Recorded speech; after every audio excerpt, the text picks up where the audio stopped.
My name is Cliff Robinson, and I'll be speaking today on Persuasive Speech about the importance of fire safety drills in the home. So, welcome. First, I'd like to ask everybody a question. Do you know what to do, and have you ever practiced a fire home escape plan? And have you practiced it with your family, and do you know all the steps that you're supposed to do to get out safely? Because your life depends on that. So I'd like you to use your imagination for just a minute. I want everybody to close your eyes.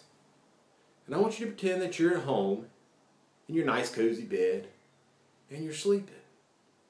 And all of a sudden, you hear beep, beep, beep, beep, beep, beep, beep, beep. Do you know what to do? Do your kids know what to do? Yeah. We're going to talk about that today. I'm going to persuade you the importance of having a fire safety plan at home and the reasons to practice it, and we're going to go through it step by step. So, the very first thing we're going to talk about is that smoke detector. So, when that smoke detector goes off, it makes that really loud beeping noise, and the reason it's so loud is so it can wake you up from a sleep. So once you wake up, that's the first thing you're going to do. The next thing you're going to do is you're going to get out of your bed and you're going to get down close to the floor, because that's where the good clean air is. Because if you stand up, you're going to get in those hot, toxic gas and smoke, and that can kill you. So remember, you get out of bed, you get down on the floor. And the next thing you're going to do is you're going to crawl across the floor, because that's where the good clean air is down by that floor. And when you get to that bedroom door, you have to check it for heat. And how do you do that? You check that door for heat with the back side of your hand. And the reason you use the back side of your hand because it's more sensitive than your palm. And you're going to take the back side of that hand and you're going to go up and down that door from the bottom up to the doorknob and around, and you're going to check that door for heat. Now, if that door's hot, are you going to open it up? No, no way, because there's smoke and fire out there. And that means you're going to have to go over to your second way to get out of your house. Now, so you have two ways out. That other way is going to be over by that bedroom window. You're going to open up that window and you're going to get out that way. But let me ask you a question. How many of you bedroom is on the second floor? And if it's on the second floor, do you have a chain ladder or rope ladder so you can climb down? Something to think about.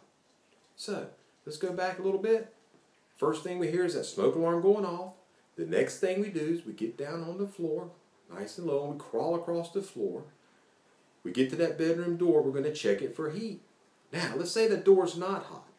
We're going to open it very slowly and look out in that hallway and make sure we don't see any smoke and fire.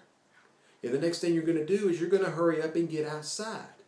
Now, when you get outside, it's very important that you go to your meeting place. And you have to have a designated meeting place so you and your entire family know where to go if you have a fire at your house.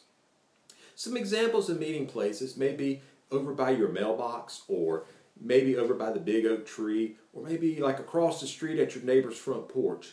But it's important that everybody gets out, you go to that meeting place, and I want everyone to remember this, that we never, ever, ever go back in that house.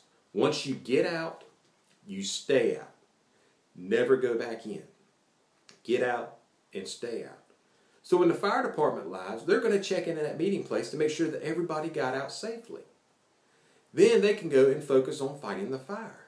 And if someone didn't get out, then the firefighters can go and try to rescue them and get them out of that house safely. So let's just take this opportunity to do a little review. We started in the beginning, remember? When that smoke alarm activates, first thing you're going to do is wake up. The next thing is you're going to get out of that bed and you're going to get down on the floor and you're going to crawl across the floor, because that's where the good clean air is. Next, you're going to check that door for heat to see if it's hot. And if it's hot, remember, you go to your window to get out, and you have to use that chain ladder or rope ladder if you're on the second floor. Now, let's go back and check that door for heat, and it's not hot. Remember, we open that door very slowly.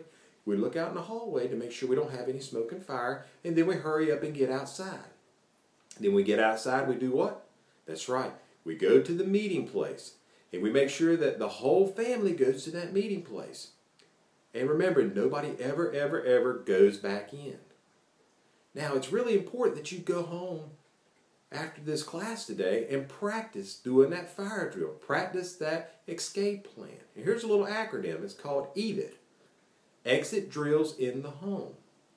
And I feel certain your kids have come home from school and talked about that program. So remember that. Let's practice those fire home escape plans because we want to make sure that everybody gets out safely. Thank you for coming today. My name is Cliff Robinson, Deputy Fire Chief of New Hanover County Fire Rescue. Have a good day. Thank you.